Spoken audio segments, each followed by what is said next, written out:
J'aimerais aussi maintenant encourager une femme, et encourager une femme à lui dire aussi, toi aussi remercie Dieu de t'avoir donné un mari qui te supporte. Mais évidemment, attention, que quelqu'un ne dise pas ça de le viser. Moi j'ai aussi une pensée que je dois envoyer, n'est-ce pas? Toi aussi, remercie Dieu de t'avoir donné un mari qui te supporte. Et je veux qu'une femme regarde son caractère, qu'elle se dise. Regarde-toi et dis-toi, est-ce que toi-même, si tu étais un homme, tu aurais aussi à te supporter? Si tu admets que tu es difficile à supporter, alors remercie le Seigneur d'avoir donné un homme capable de te supporter. Parce que qui te supporte? C'est quelqu'un que Dieu a disposé le cœur pour supporter tes folies, tes cris, tes plaintes, ou je ne veux pas rentrer dans le détail. Et on est d'accord, je prends un exemple sur moi, ma soeur, au départ, avant qu'il se marie, n'est-ce pas? Regardez, avant qu'il se marie, quelque chose de fiançailles, je rappelle bien, avant que Dieu perfectionne sa vie. Moi, j'ai dit vraiment, moi, je suis ton mari, je ne pourrais pas. Je lui ai dit, hein. Et je sais que Dieu a restauré sa vie. Donc, pourquoi je dis ça? Ça veut dire que lui, il le fait par la grâce de Dieu. Ton mari te supporte par la grâce de Dieu. Il faut que la femme le sache. Pareil pour c'est ma femme, hein, ma soeur. Ah, ben voilà. Mais voilà. Donc, je la supporte par la grâce de Dieu. C'est-à-dire que, regardez, je me retire, je ne suis pas le mari. Moi, quand je parle ici, je ne suis pas le mari. Et regardez, je ne suis pas le frère de quelqu'un, non. Je suis un serviteur de Dieu. Je dis la chose que Dieu me dit de dire, je dis. Tu es mari, lui il te supporte. Ce que lui il supporte, quelqu'un d'autre ne peut pas supporter. Quelqu'un d'autre ne peut pas. Alors je t'en prie, remercie Dieu. Papa, tu ne vas pas prendre le bébé? Hein? Là, elle a dit qu'elle faisait du bruit. Ah bon? Qui fait le bruit? Toi? Okay. Oui, c'est moi qui fais le bruit. Donc, vous voyez, regardez, j'ai pris l'exemple de la sœur pour dire que on se connaît, elle vient d'une famille un peu quand même, là, n'est-ce pas? Avant que Dieu la restaure, je dis avant que Dieu la restaure, c'était pas facile. Mais son mari, il l'aimait, il supportait. C'est ça, je vous dis, il l'aimait. Et aujourd'hui, n'est-ce pas que Dieu l'a restauré, n'est-ce pas, non? Dieu a rebâti, n'est-ce pas? Mais avant que Dieu restaure, lui, il l'a supporté. Moi, j'aurais pas pu, j'aurais pas pu. Donc, je vous dis, il faut remercier Dieu pour le mari qu'il t'a donné. Et je prie que dans l'esprit, elle m'écoute au nom de Jésus-Christ. Il faut remercier Dieu. Il faut remercier Dieu.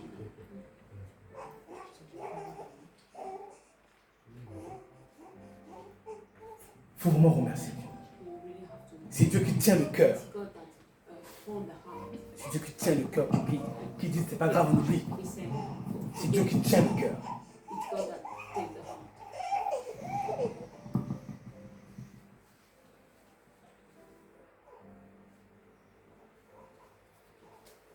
Maman, remercie ton Dieu.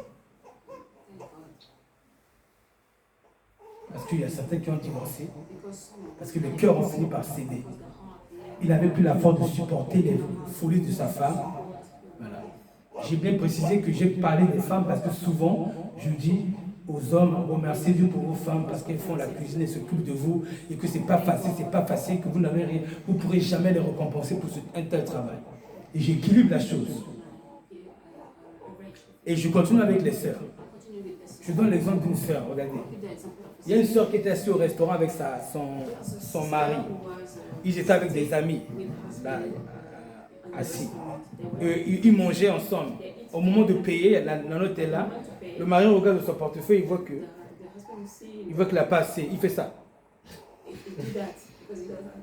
La femme, elle a vu. Elle discute avec leurs amis. Donc la femme est comme ça. Ils sont en train de discuter à table. Je laisse le micro là. Elle a vu. C'est-à-dire que Elle n'a pas regardé comme ça, elle n'a pas fait ça. Non. Elle a vu, elle n'a pas fait ça. Non. Elle est en train de parler. Oui, les amis, vous savez, regardez ce qu'elle a fait. Regardez comment elle a fait. Vous savez, les amis, ça c'est l'argent. Elle a fait ça. Oui, vous savez, donc c'est comme ça, vous voyez. Elle a donné l'argent, il a pris. Il a pris, il a rangé, il a sorti, il a payé. Les amis n'ont pas vu. Soit cette femme-là, ma soeur, soit cette femme-là qui élève ton mari. Il est pauvre, mais toi tu l'élèves. Il n'a rien, mais toi tu l'élèves. Toi tu fais croire aux gens qu'il a. Toi tu lui donnes, tu sonnes sa réputation, tu veilles sur sa réputation. Parce que si ton mari n'avait rien à ce moment-là, n'est-ce pas? Si ses amis avaient vu, ils allaient dire, vous savez ce que, moi c'est ce que je fais au restaurant. Moi je bosse en restauration et je vois des clients. Des fois, vous savez, moi dans la restauration, je dois mettre à l'aise le client. Je dois faire en sorte qu'il revienne. Et trouver un jeu de discussion pour le faire rire, n'est-ce pas? C'est commercial. Donc, comment je vois, il y a un couple qui est là, et le monsieur passe la carte, ça n'a pas marché, il essaie. Moi je dis à la copine, il veut vous faire le coup de la carte, madame. Et je fais ça, après elle dit, oui, il me fait ça tout le temps, voilà, tout ça, là. En gros, ça crée une sorte de convivialité avec le client, et du coup, ça met à l'aise le client est content. Et il y a comme une union qui se fait entre nous. Je fais ça souvent. Donc, je veux dire que quoi? Que si jamais la soeur ne donne pas l'argent caché comme ça, les amis vont dire, ah, non, tu n'as rien, hein. Tu laisses ta femme payer. Eux vont par contre vraiment se moquer. Et nous, on veut éduquer une femme pour que la femme, quand elle voit son mari rabaissé, qu'elle le relève. Quand elle voit que son mari a trop de fautes, elle se met devant, elle les cache, pour pas que les gens le voient. Elle essaie. Allez-y, je vous laisse aller.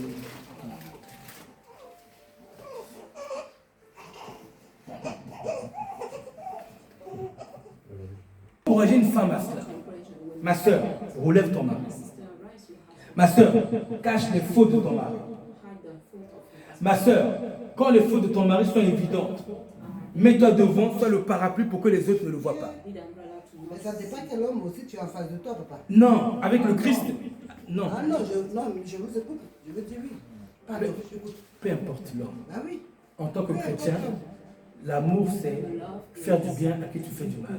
Oui, c'est vrai. Christ est venu sauver le monde qu'il n'a pas aimé. Oui. Christ a dit, si vous donnez du mal, du bien qu'à ceux qui vous font du bien, quel mérite vous aurez? Les païens le font. Donc même si le mari est un mari difficile à vivre, en tant que chrétien, nous sommes un modèle et nous couvrons les fautes.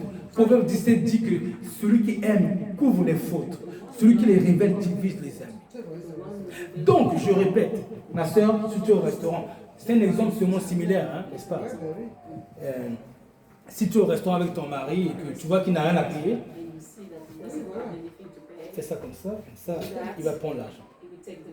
Après, à la maison, tu n'as qu'à lui dire, alors, mais où est l'argent? Si, dis-lui ce que tu veux après. Mais devant les autres, montre que ton mari est une perle, est précieux. Honore-le, élève-le. Ne le rabaisse pas. Ne fais pas la remarque, bah, ton argent, toi-même. Non. Toi-même, ne fais pas cette remarque. Mais plutôt, cache ses fautes. Bien sûr, sauf quand Dieu dit, révèle-les. Sauf quand Dieu dit, dénonce-les pour son édification. Évidemment, il faut bien prier pour vérifier si c'est Dieu. Mais sinon, il est de la volonté de Dieu que la femme honore son mari, élève son mari, couvre les fautes de son mari, protège son mari. Les choses honteuses là, que le mari fait, c'est que la femme qui doit le connaître. Elle ne va pas venir le divulguer aux frères, aux gens. Et quand elle les connaît, ce n'est pas pour le juger, il faut prier pour lui. Parce que si tu lui dis, mais arrête de faire ça, mais pas parce que tu pries qu'il va arrêter de le faire. Quand tu dis arrête, tu ne transmets pas la puissance pour qu'il arrête. Non. Mais il y a un élément qui transmet la puissance pour qu'il change. C'est ta prière. Cette prière-là, elle est valable devant Dieu quand tu ne le juges pas. Moi, il m'est déjà arrivé de voir les fautes de mon épouse. C'est pas la peine d'aller lui dire, t'as encore fauté. Je lui ai dit il y a 2 semaines déjà. Je prie seulement. Je suis avec elle comme ça, ils sont assis. Je suis en train de prier pour la sœur. Elle ne sait pas, je prie pour elle. C'est ça l'amour. Donc ma sœur, je veux t'encourager, te rappeler déjà que tu as un mari qui t'aime, qui a reçu de Dieu le don de te supporter. Le don de te supporter. Il a reçu un don. Te supporter. Parce que cet amour qu'il a pour toi, c'est ça qui lui donne la capacité de te supporter. Et cet amour, c'est Dieu qui le lui a donné pour qu'il reste avec toi aussi longtemps que possible, malgré ton caractère, tes défauts, tes imperfections. Et ça ne veut pas dire qu'il faut en profiter. Oui, comme il me supporte, allez, je vais en profiter, je vais bien. Non, non, là tu te moques de Dieu, ma soeur. J'espère que ça fait du bien à une soeur. J'espère que ça fait du bien à une soeur. J'espère bien. Ma soeur, humilie-toi. Tu as reçu des talents pour t'occuper de la maison. Tu excelles mieux dans le ménage. Tu excelles mieux dans la cuisine. Tu excelles dans beaucoup de domaines. Ce n'est qu'un talent. Dieu peut te le retirer et le remettre sur ton mari, devant toi. Donc, que ton cœur ne t'élève pas quand tu as la capacité de faire mieux que les autres. Non. Garde un cœur humble. Fais-toi servant de ton mari. Fais-toi servant de ton mari. Que Dieu te fortifie, te donne de l'amour pour Dieu et pour lui, pour le faire avec un cœur humble et non avec un cœur qui murmure. Oui, mais c'est toujours moi qui fais ceci. Oui, mais lui, il ne fait jamais rien. Mais c'est toujours moi qui fais ceci. Oui, mais c'est toujours moi. Mais il ne sait rien faire. Il ne sait même pas plier les habits. Il ne sait même pas nettoyer ça. Il ne sait même pas faire ceci. Voilà comment le cœur murmure. Et ce que tu sais faire là, c'est par la grâce de Dieu seulement. Sans la grâce de Dieu, tu ne sauras rien faire. Dieu peut prendre ta grâce, il met tout chez un chien. Le chien peut faire la même chose que toi. Dieu peut le faire. Soyons humbles. Par la grâce de Dieu. Les soeurs, j'espère que vous m'avez reçu par la grâce de Dieu. Amen. J'espère que vous m'avez reçu.